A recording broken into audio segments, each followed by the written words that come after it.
Hemos venido desde hace 8 días que estaba yo a la distancia hablándoles como introducción. Estamos en el tema de la familia, es el tema que Pablo está tocando con esta iglesia de Corinto.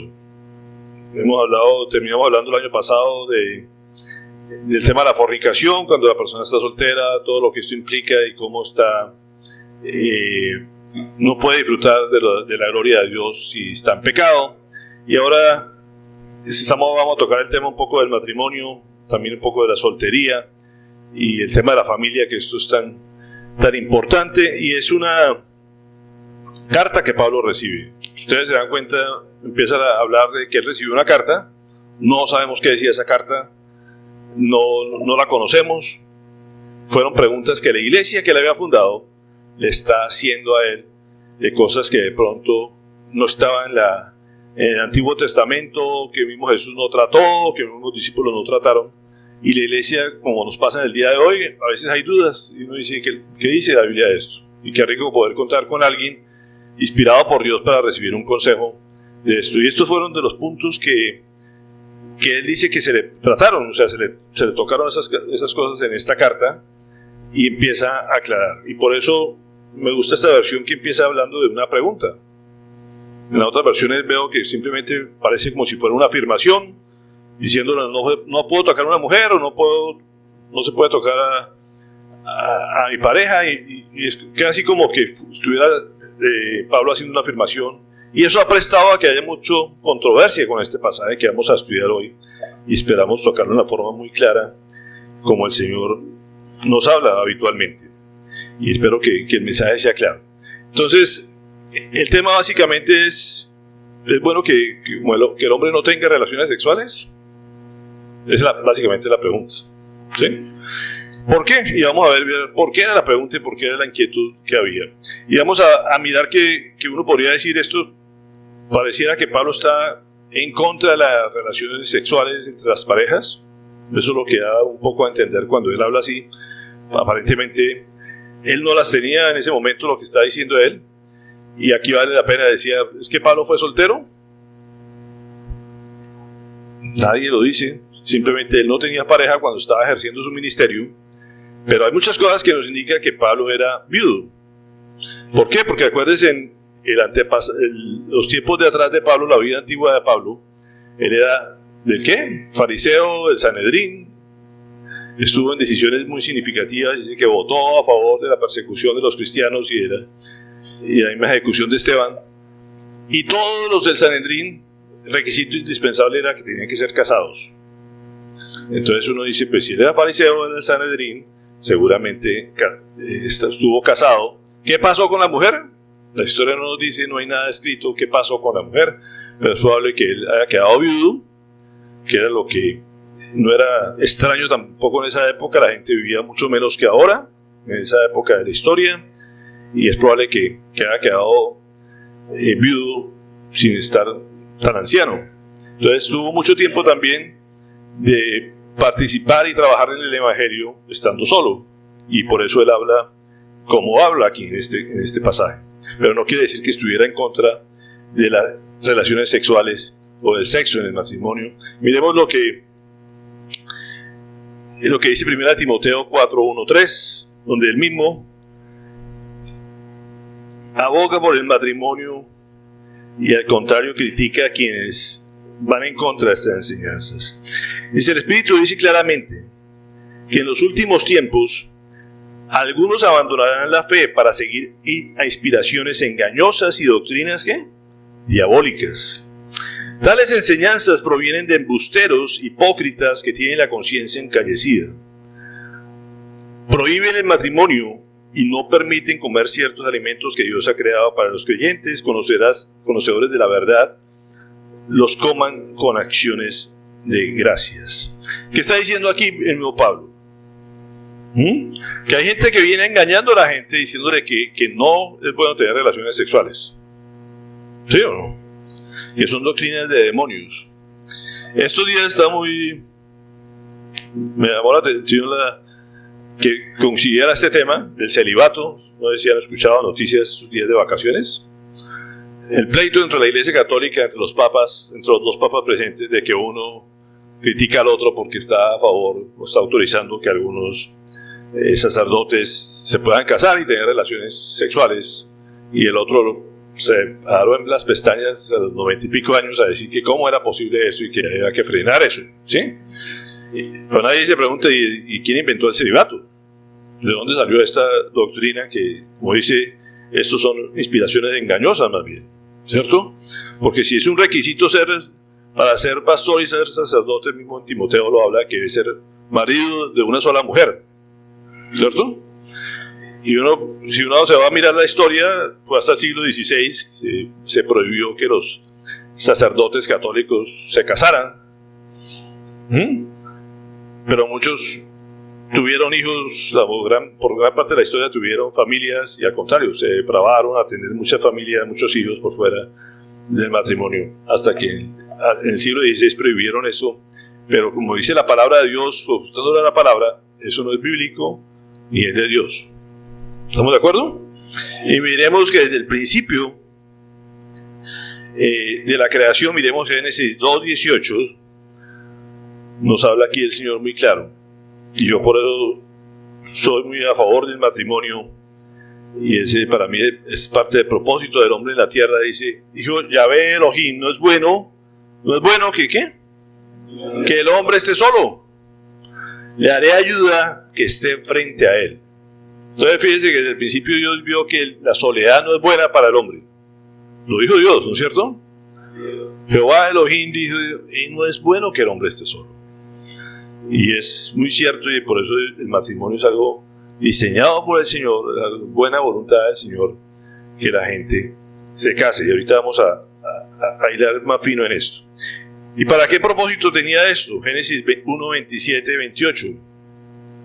Nos vamos un capítulo atrás.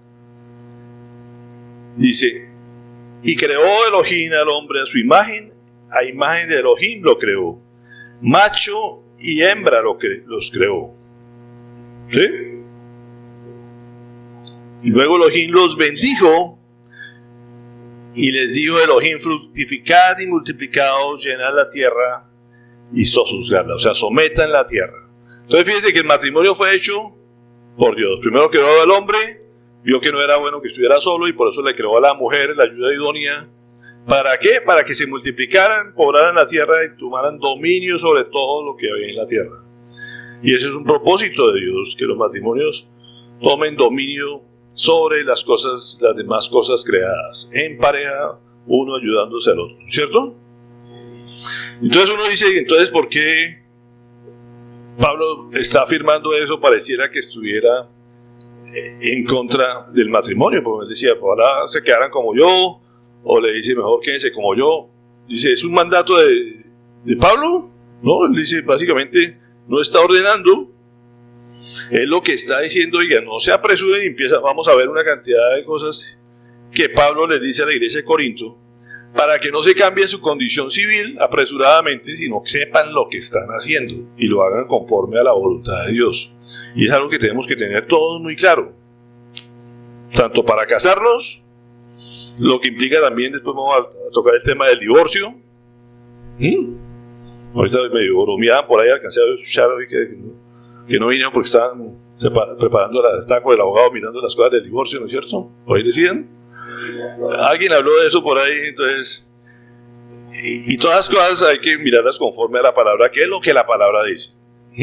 Tanto para casarse como para separarse, o para contraer nuevas nupcias, todo eso la palabra nos habla aquí, porque son problemas que se presentan en la actualidad y eran cosas que se presentaban también en la época de Pablo. ¿Estamos de acuerdo? Y nos tenemos que poner en el contexto histórico de esto. ¿Por qué se toca ese tema dentro de ese Corinto? Y nos tenemos que ir al momento exacto de está pasando ahí. Si ustedes ven los libros de historia, había dos movimientos muy grandes que se estaban dando en esta época de la historia. Uno era el ascetismo y el otro era el hedonismo. Habían filósofos, algunos alumnos de Sócrates, y habían corrientes filosóficas. Ustedes saben, si nos ubicamos geográficamente, estamos en Grecia, donde el pensamiento abundaba, donde los grandes pensadores creían que tenían la razón de cómo se debía manejar la vida, y los grandes filósofos en esa época Platón, Sócrates, daban doctrinas, y entre eso apareció una línea donde había que ser, el ascetismo era básicamente, hay que renunciar a todo, hay que aislarse, todos los placeres de la vida es pecado, el sexo es pecado, tenemos que estar como en un desierto, conectados con Dios, y ahí se empiezan a salir muchas corrientes, entre esos el budismo en la actualidad. Son gente que son los monjes y se van y se retiran a meditar, ¿no es cierto? Eso es parte del resultado de esa herencia ascética, que básicamente era el ascetismo, y se dedicaba a eso. Y estaba el otro lado, que Corinto tenía mucho que ver con eso, y creo que es de las cosas que... Perdón, aquí está la definición del ascetismo según Wikipedia. Dice, es la doctrina filosófica o religiosa que busca por lo general purificar el espíritu. ¿Por medio de qué? De la negación de los placeres materiales o abstinencia. El jueves que estuvimos aquí reunidos con los hombres hablábamos precisamente de eso. De la religiosidad, que la gente mira cómo, busca inventar cómo le agrado a Dios, cómo quedo bien con Dios, que tengo que hacer sacrificios o al contrario, privarme de cosas para que Dios le agrade. ¿Sí? Entonces se van a hacer, o cosas extremas, o al contrario, se quedan completamente quietos y buscan fórmulas a través de toda la historia, es cómo le agrado yo a Dios. Y eso se convierte en una religión. Son métodos que el hombre busca para tener el agrado de Dios. Cuando el Evangelio es todo lo contrario. Es decir, ya Jesucristo hizo lo que tenía que hacer y solamente hay que creer en eso y vivir la vida de libertad conforme a los parámetros que el Señor había encomendado para que el hombre le fuera bien. Como decíamos, si algo da libertad es el cristianismo. Nos da la libertad de escoger, o creemos o no creemos. Pero si creemos, pues hay que obedecer, porque si no vamos a ser esclavos del pecado. Hemos hablado ya de eso. Entonces, esto es una religión más donde la gente dice, yo me privo de todo porque eso le debe gustar a Dios. Entonces, entre más sufra yo, y entre más me aísle, pues puedo tener más comunión con Dios. Y eso es el ascetismo. Pero por otro lado está el hedonismo, que es una doctrina moral que establece la satisfacción como fin superior y fundamento de la vida. Entonces, básicamente, el hedonismo es lo que valgo soy yo, el centro del universo soy yo. Mientras yo esté feliz y esté gozando de la vida, todo está bien. Y si yo estoy bien, pues el Dios que exista tiene que estar feliz de que yo esté bien. Y eso básicamente era lo que se vivía en esta época de Corinto, que donde todo el mundo hacía orgías, donde había una libertinaje sexual, era lo que se veía en ese lado, pero había una rama, como digo, que decía, no, ustedes tienen que irse al otro extremo, y más bien si quieren tener un Dios, tienen que abstenerse de todo. Entonces y lo que Pablo está haciendo es un equilibrio, como todo lo que hace el Señor, es darnos un equilibrio en la vida. Nada de dejarse llevar por extremos, porque todos los extremos son malos, ¿sí? Y eso es lo que Pablo está tratando de hacer en esta carta, dándole el equilibrio necesario a la doctrina cristiana, de que no se dejen llevar por una doctrina ni otra. Hay que hacer las cosas conforme como Dios manda. Y aquí nos habla el segundo versículo, ustedes lo tienen ahí a la mano. Dice, pero en vista de tanta inmoralidad, fíjense que dice, que están en el extremo hedonista, ustedes se han ido al grado de la inmoralidad, y como hay tanta inmoralidad, cada hombre, dice, debe tener su propia esposa, y cada mujer su propio esposo. Ese es el orden de Dios. No dice hombre con hombre, mujer con mujer, ¿sí? O todo lo contrario. ¿Sí o no? Porque hablábamos precisamente hace 8 días de que la palabra familia se ha tergiversado de todas maneras. Entonces ahora hacen familia 2 mujeres o 2 hombres, o al contrario, hombre con animal, animal con hombre, y cosa ¿sí? Ahora hasta se casan con las cosas y entonces es una familia. Y ahora la familia es el perro y con el gato, y empiezan a aparecer una cantidad de familias que no es el orden de Dios. Y aquí nos dice la familia es monogámica y heterosexual. ¿Sí? ¿Sí? ¿Estamos de acuerdo? Y aclaro ahí también, me adelanto un poquito, no es monorgásmica. No confundan tampoco. Y los que entendieron, entendieron. ¿Sí o no? No estamos adelantando eso porque es solamente o para el Día de la Madre, o para Navidad, o para Año Nuevo.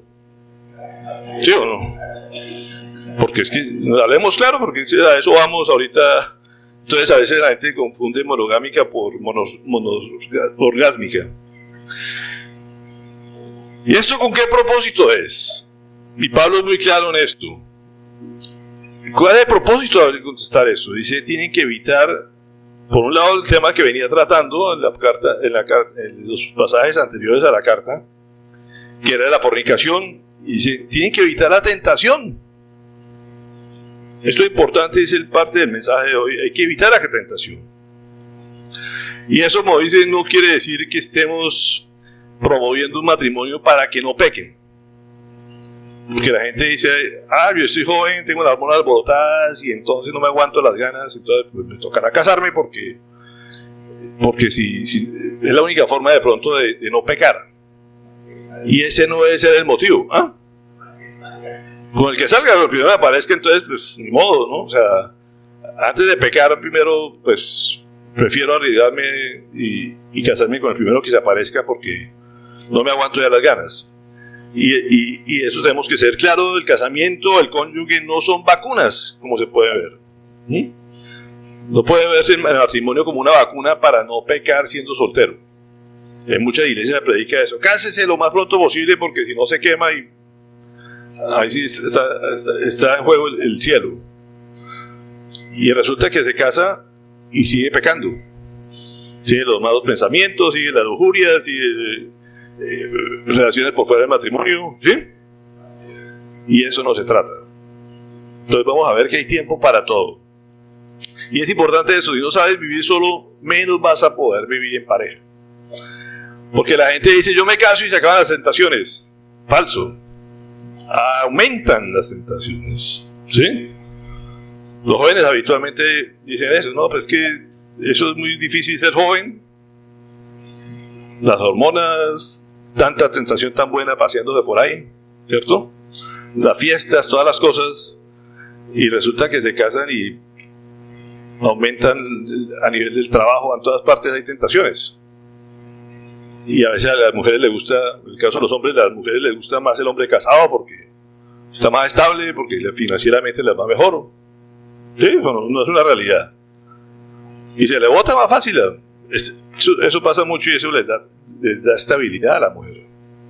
Entonces resulta que estando casado muchas veces las tentaciones lo que hacen es aumentar. Y si no se supo contener solo, casado sí que menos. ¿Me explico? Entonces la soltería es un tiempo precisamente para desarrollar el dominio propio. Es una oportunidad también que Dios le da al ser humano para que madure sus hormonas y se sepa controlar. Por si no lo habían visto así. Entonces el tiempo de soltería es un tiempo determinado por Dios. Si no, a todo el mundo diría casi a los 12 años, cuando empiezan las hormonas a alborotarse, se puede decir. ¿Cierto? Pero a través de esos años también el Señor trata al joven para que se aprenda a autocontrolar y manejar esas emociones. Entonces, el tiempo de soltería es un tiempo bien especial. ¿Cuánto tiempo debe ser soltero? ¿A qué edad es bueno casarse entonces? ¿Qué es lo que le da a la persona la edad para casarse? Es una decisión, como hemos dicho, se puede decir que la segunda más importante de la vida.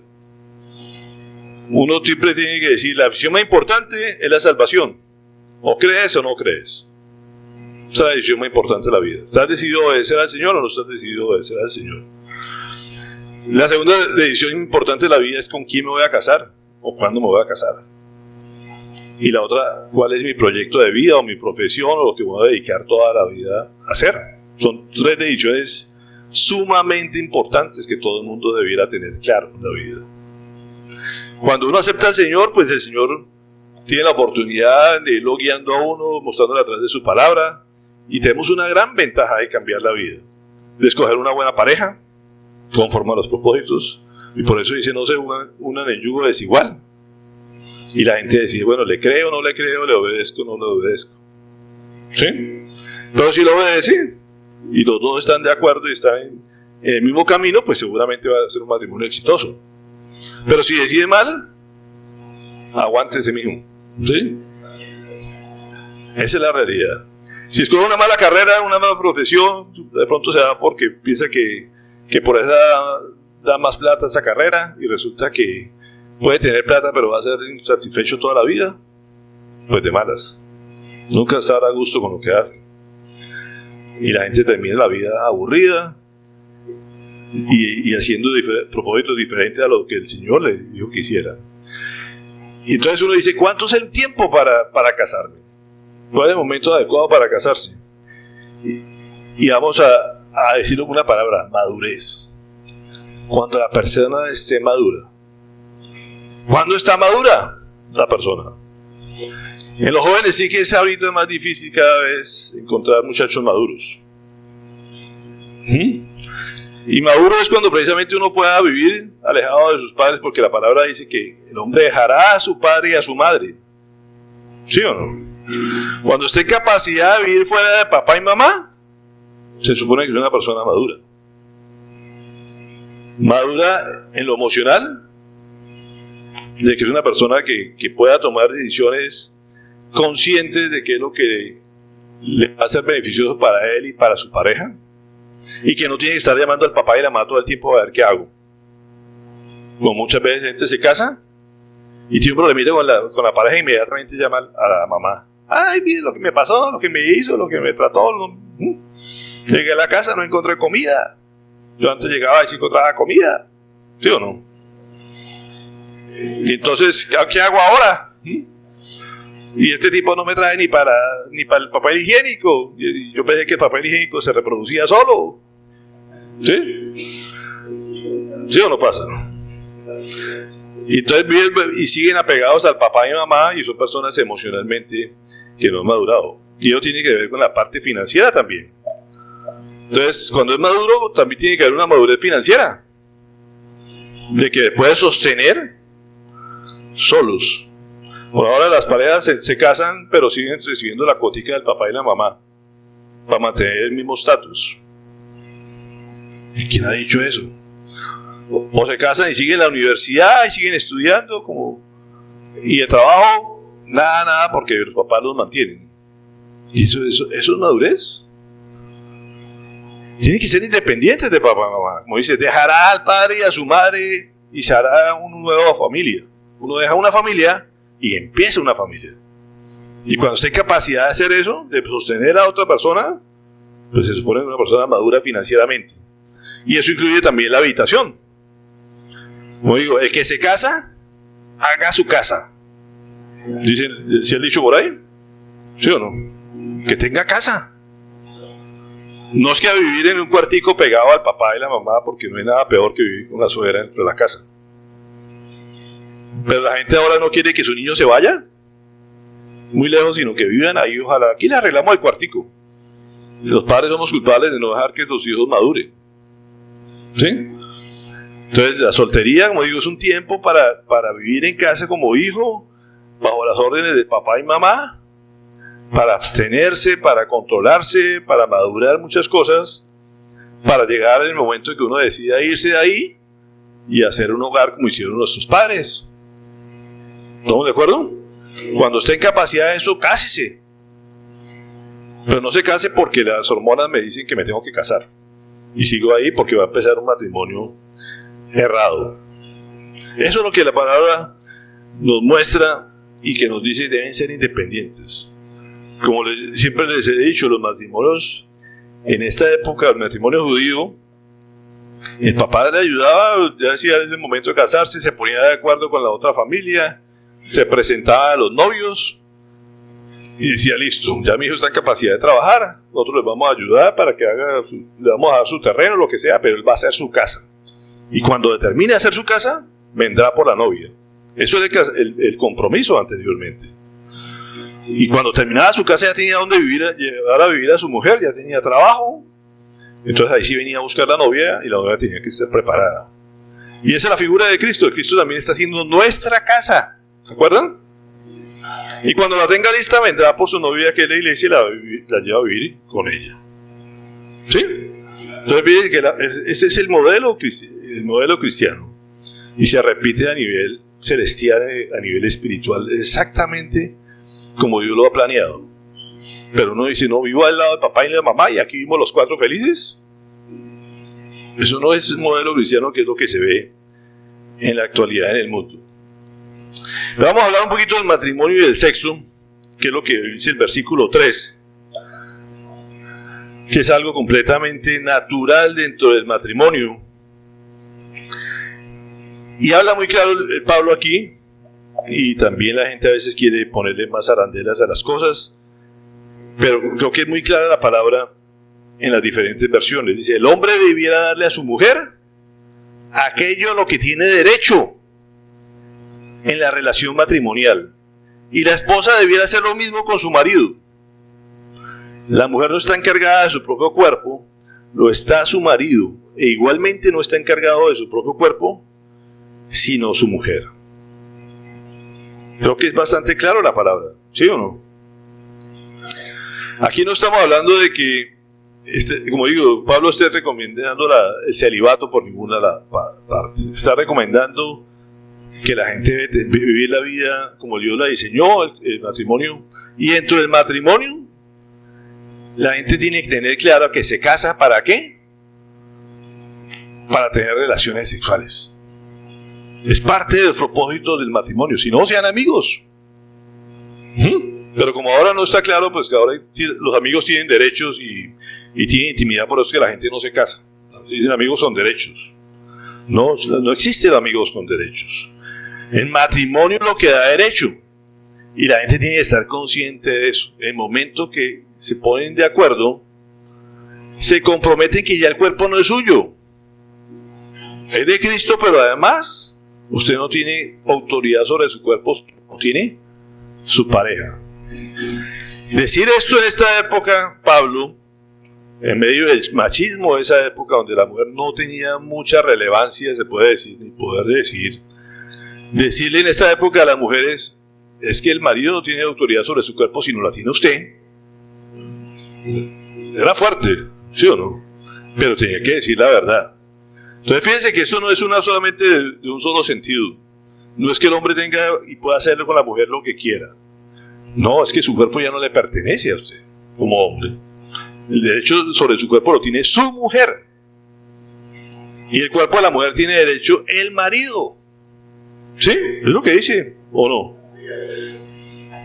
Y eso no quiere decir que sea más santo ni más espiritual el que no tenga sexo que el que tenga, porque eso es la corriente que había en ese momento. Como decía, es que el sexo no es impuro, no es pecado, como lo querían ver algunas personas. El sexo es una bendición de Dios. Yo les decía que estos días había pasado un video precisamente de Raimundo que hablaba sobre ese tema, y digo, qué bueno que coincide con eso. Dios nos puso todos los sensores. La mayor cantidad de sensores los puso en el área genital, donde hay mayores terminaciones nerviosas. El glande y el clítoris son partes anatómicas que el Señor nos puso ahí lleno de sensores para que se estimulen, para que produzcan placer en el cerebro y van conectados al cerebro. Y produce una cantidad de sustancias endorfinas donde produce bienestar, alegría, sensaciones placenteras por todo lado. Y así que la gente funcione todo, hasta los órganos del corazón se mueven mal, la circulación se limpia. Lo puso el Señor, lo diseñó de esa manera. Esto no fue invento del ser humano.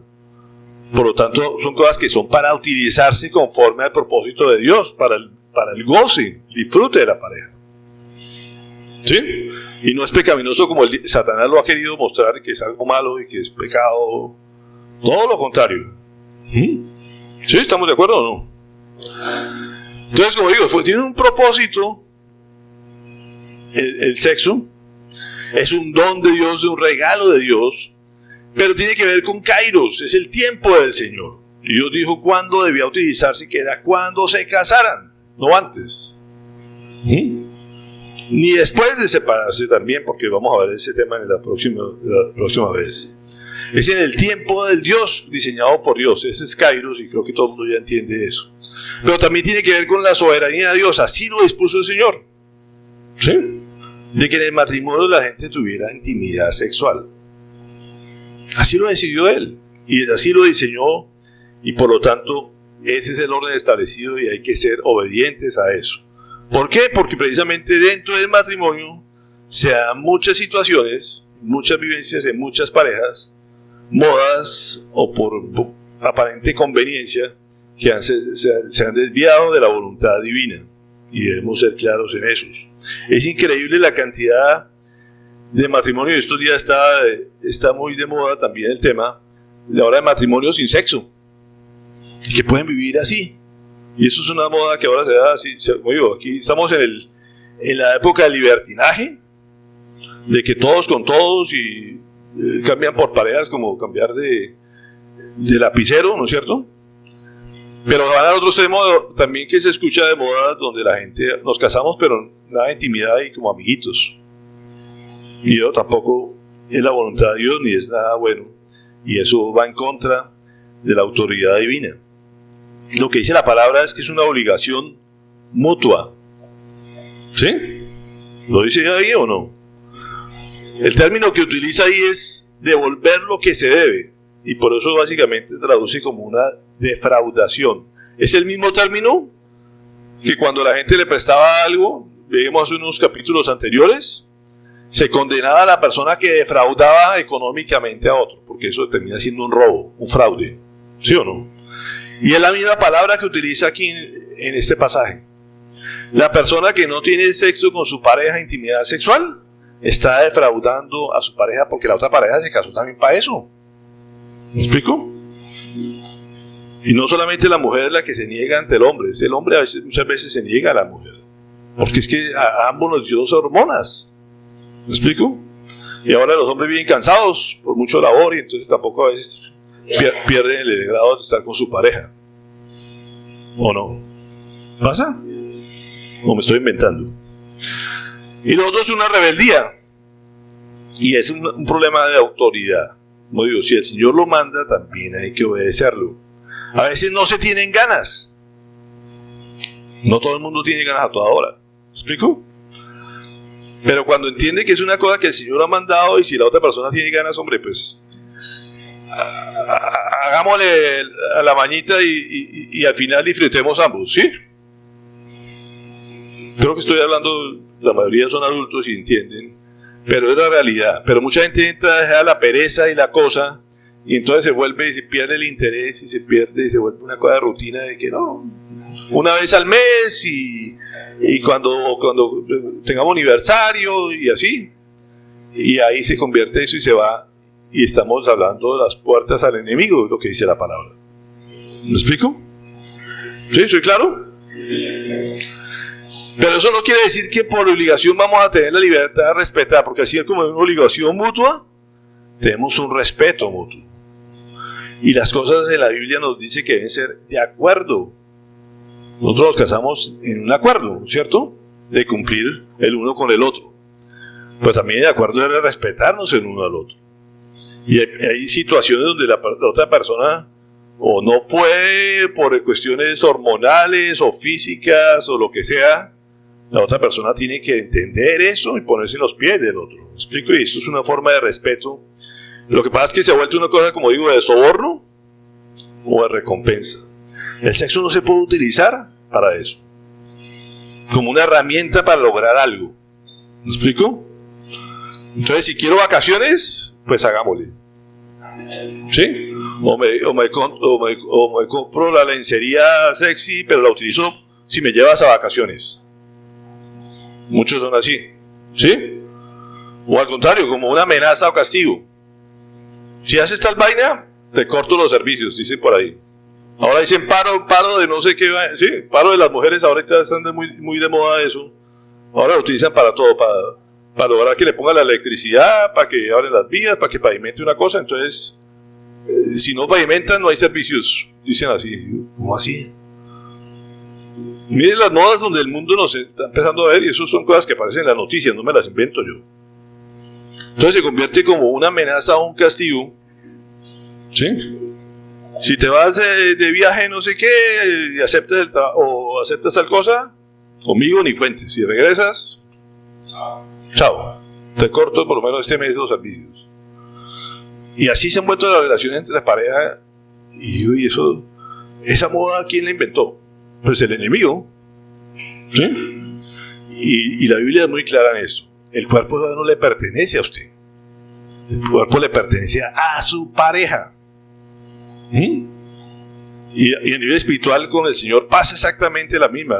La iglesia no puede hacer lo que se le dé la gana porque pertenece al novio que es Jesucristo. ¿Me explico? Y Jesucristo también se somete a la novia, curiosamente. ¿Me explico? Él también es obediente y porque sabe lo que el Señor implica eso. Entonces vamos al otro extremo de la abstinencia sexual y miremos el capítulo 5, el versículo 5, perdón.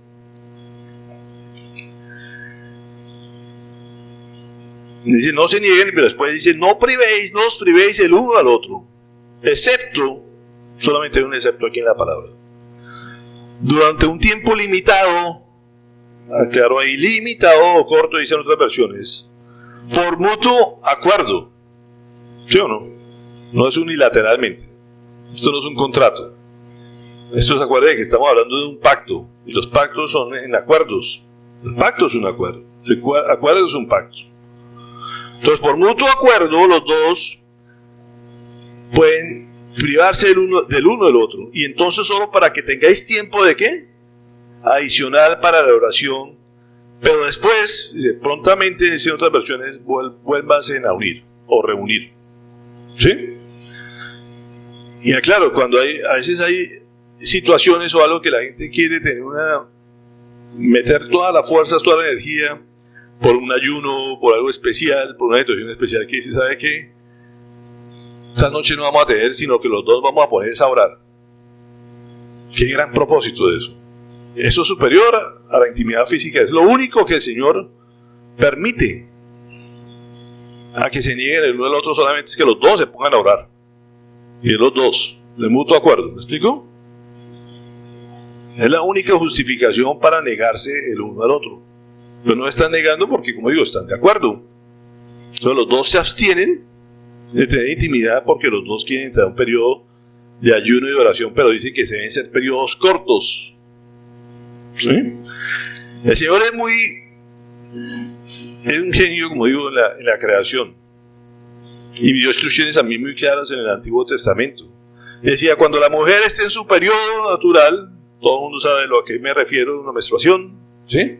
No van a tener relaciones sexuales. Es un periodo de reposo para la mujer, es un periodo de reposo para el hombre, ¿sí? Donde agarran nuevas fuerzas, las hormonas llegan a otros niveles, y son momentos donde la pareja no debe tener relaciones sexuales. Eso es lo que dice la palabra. Absténganse ahí por higiene, por salud, por muchas cosas que el Señor ha establecido, y es bueno hacerle caso al Señor en eso. Pero después, pasado el periodo, las hormonas empiezan a subir otra vez. Llegan a su clima a la mitad del periodo. Entonces el Señor todo lo diseñó para que hubieran dentro de los ritmos normales fisiológicos, que haya un tiempo de descanso. Y son tiempos donde también se puede dedicar a la oración, al ayuno, ¿cierto? A trasnocharse orando. ¿Me explico? ¿Sí? Pero después de eso, vuelvan a los hábitos normales que el Señor ha establecido. Entonces, no es una sugerencia, como dice, es una sugerencia, mas no es un mandamiento el hecho de que se abstengan como Él lo hacía. Dice, de lo contrario, por causa de vuestra falta de autocontrol, puede que sucumbáis a la tentación del adversario. Y lo dice clarito. Si la gente, nuestro mayor don no es la abstención, no es el autocontrol, ¿cierto? Acuérdense que dentro del fruto del Espíritu siempre lo nombran de últimas, ¿sí? El dominio propio, porque el Señor sabe precisamente que es de lo que más fallamos, y lo que logra la abstinencia es que la gente que no tenga lo que tiene en la casa lo salga a buscar en la calle. En esa época era frecuente y en esta época también. Porque las hormonas siguen produciéndose, siguen funcionando. ¿Me explico? Y es normal, la libido se sube y empieza a ver, y todas les parecen bonitas y todos les parecen atractivos, es porque es de lado y lado. ¿Me explico? Los seres somos creados sexuales. Y tomamos las hormonas para que funcionen de esa manera. ¿O no? Todos saben de lo que estoy hablando.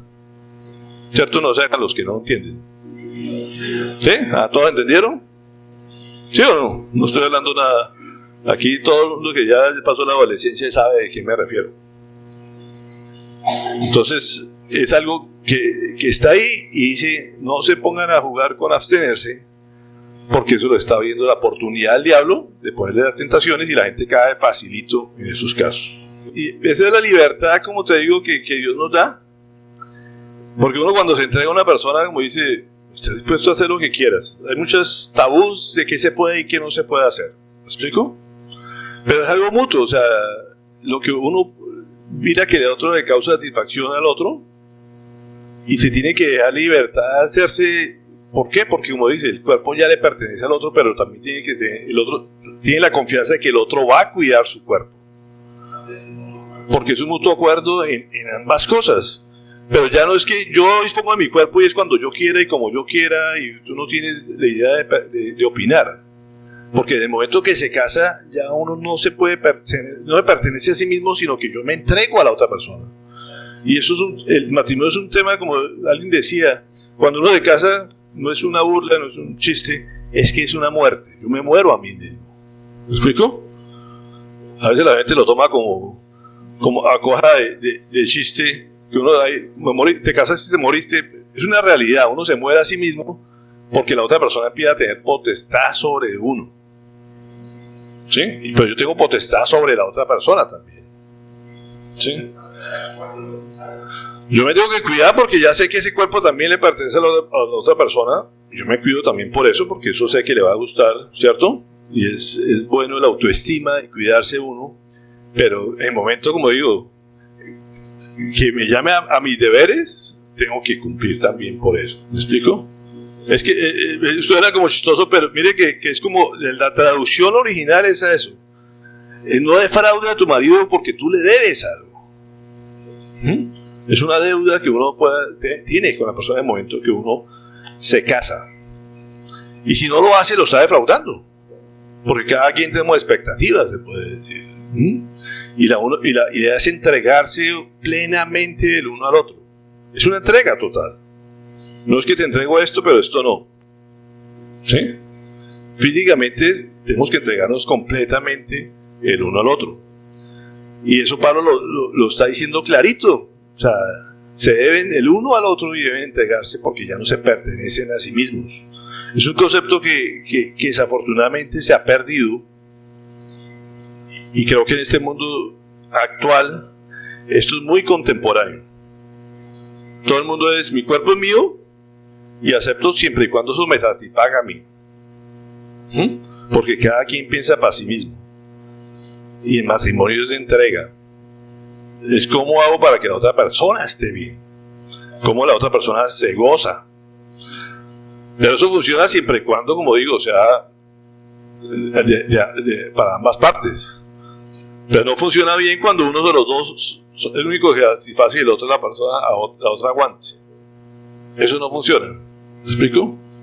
Cuando hay abusos, cuando hay excesos, cuando hay maltratos, hay relaciones que son violaciones dentro del matrimonio. ¿Me explico? Que hacen todo en contra, a pesar de los dolores, de los que pueda llegar a ver, y eso se llama una violación. Entonces, como digo, esto es algo mutuo para ambas partes. No solamente yo me entrego y aguante. ¿Me explico? Es que tu cuerpo también me pertenece y lo que vas a decidir también yo tengo que ver. Es que las decisiones también son parte de ambos. Y eso es importante que lo tengan muy claro. Pero tenemos que tener la conciencia que ya nosotros no somos los que decidimos por sí mismos y hacemos lo que se nos da la gana. No digo, en esta época de que Pablo está hablando, la mujer tenía muy poco valor, o sea, Era casi que esclavas, o sea, y le está diciendo, señores, el cuerpecito suyo no es de ustedes, les pertenece a ellas también.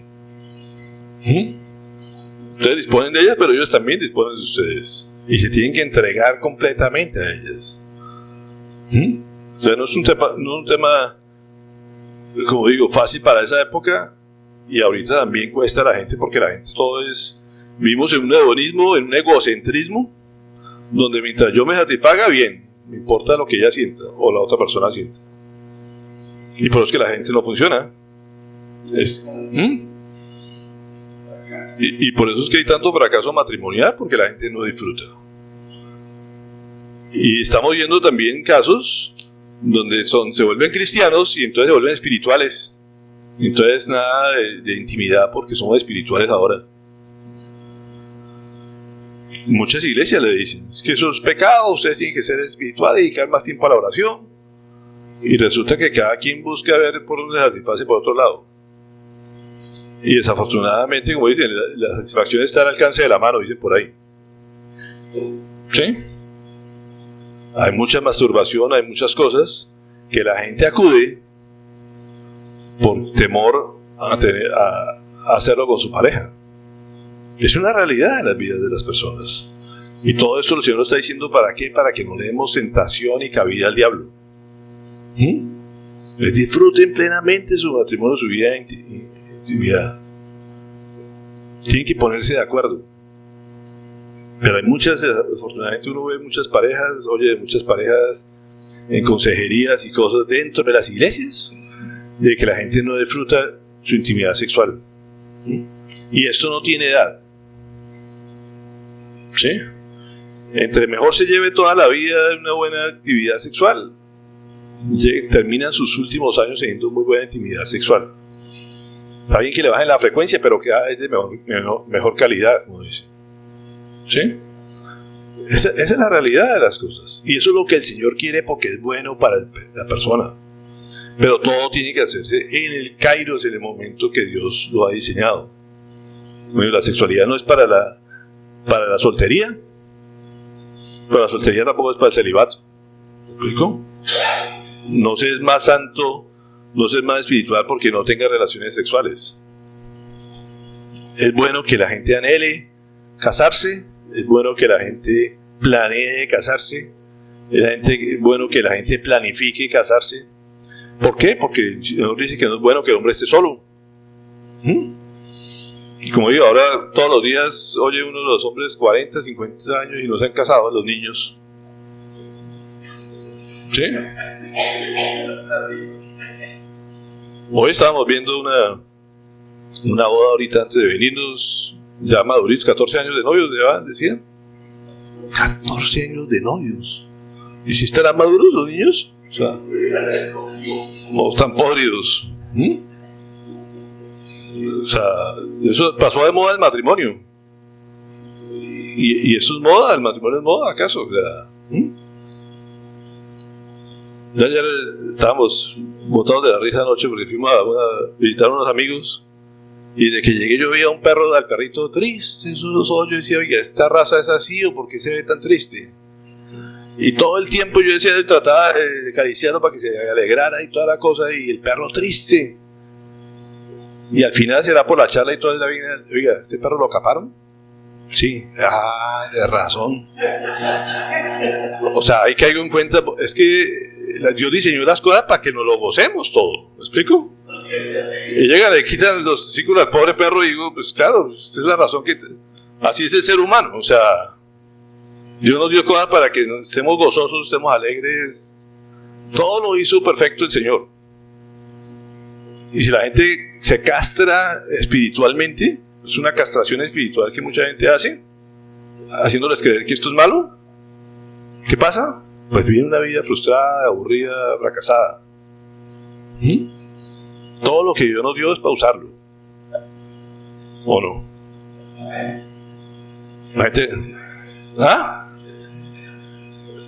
La sexualidad, el mayor órgano sexual es el cerebro, siempre lo hemos dicho.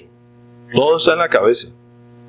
Esa es la realidad. El mayor órgano erótico y sexual es el cerebro. ¿Sí? Y si la gente piensa mal, actúa mal y vive mal. Entonces tenemos que convencernos que el Señor diseñó la sexualidad como algo muy bueno. Y nos dijo, multiplíquense. Hay una parte de reproducción muy importante. Es importante tener hijos y no perros y gatos. El matrimonio fue diseñado para que tengan hijos y no perros. Porque ese es otro modelo de familia ahora. Los hijos son perros y animales o pajaritos. ¿Sí? Y hijos nadie quiere tener. Europa está en el problema. Todas las parejas se casan, pero nadie quiere tener hijos. Entonces fíjense que cualquier variedad al orden de Dios produce caos. Las familias son para que tengan hijos, para que se goce papá y mamá, se disfruten el uno al otro, y eso es el ejemplo que deben dar a los hijos, de que el matrimonio es algo bueno y que cuando tengan la edad para que maduren lo más rápido posible, mejor dicho, para que repitan eso y lo hagan bien. ¿Sí?